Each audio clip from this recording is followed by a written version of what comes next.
Now it's time, and maybe when I wake, they'll be there calling me baby. Maybe.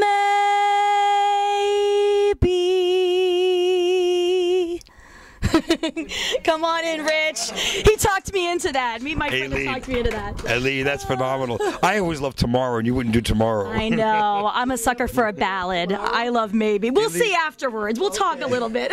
Tell everybody out there and all over the world who you are, of course. So if this face doesn't look familiar with all these freckles, I'm Aileen Quinn. I was the star of the movie Annie a few years back.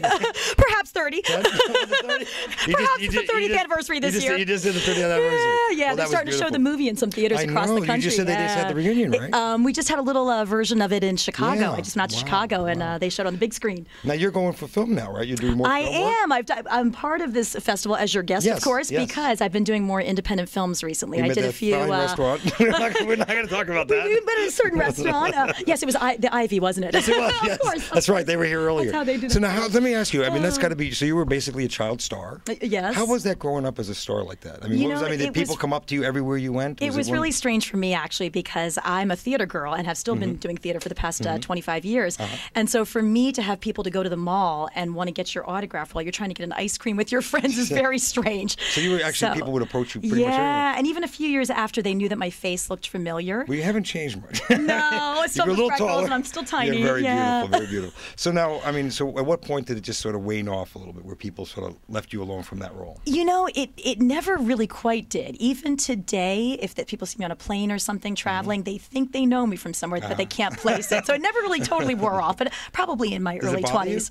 Not at all. I have great memories from the film. I worked with an amazing cast. I mean, we're talking the greats, you know, Albert Finney and Carol Burnett and director John Huston. I mean, it doesn't get better than that. No. So it's all good memories. So what happened after that? Where did your career go from? So after the film, I was under contract for 7 years to make other Annie films, and they never materialized. So that's where the theater gave me the gift of life. And you couldn't do other parts? It did. It did. So I had to turn sitcoms down and record albums, etc. But they ruined your early career. No, but the good thing is I got to grow up. I like to take a positive spin on things.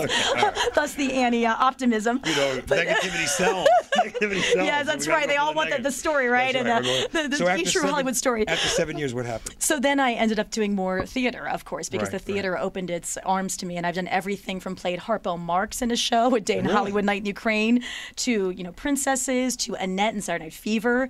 I just did that a few years back. You were something with Kathy Rigby as well? I was. Yes. I was in Peter Pan, and I played Toodles, Jane, and I covered Peter and Wendy. So I was a busy girl. So I've been busy. So the difference between theater and film, which is your favorite?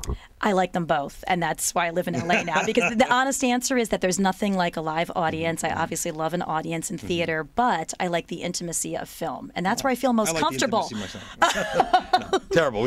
It's got to appeal to the men audience. I see. Just got to grab that audience. So now, is it hard for you to? I mean, since that's the most infamous role of your career, or famous role, I should say. Yes. Yes. But were you pigeonholed into things now? Maybe at first, when I was in my late teens, when the contract expired, and a little after that, of course, and I still looked more like that. But now that I am a woman, no, now I've played. We were a talking Nicole roles. Holland over there. We were talking about this, right, Nicole? And we were talking about that they should do like Annie 30 years later. What do you think? Hey, why not? Nicole and I are going to produce it, right? You're going to produce it? Yes. I thought I was going to do Saving Little Italy, too. Yes. Notice how I fit that right in there. I'm glad you mentioned it, because if I did, it would be too much. Well, this is wonderful to have you here at the red carpet here. It's Thank you. It's a pleasure to be here. And I just saw a fun film. I just saw Not Your Time. Am I saying the title correctly? With Jason Alexander, we just came out of the Kirkland, screening for that. It was excellent. And the amazing Sally Kirkland. Yes, and Jason Alexander, everybody. It was great. So do you have something in the works now? Well, I have an upcoming show, of course. I come all the way out to LA to do a film and TV, and of course I'm doing a show that they hope to go to Broadway. So it's called Paradise. Well, no, it's going to be here actually at the Ruskin. I believe we're opening in September. I believe I'm playing Miss Luann, a little Southern girl that owns the town.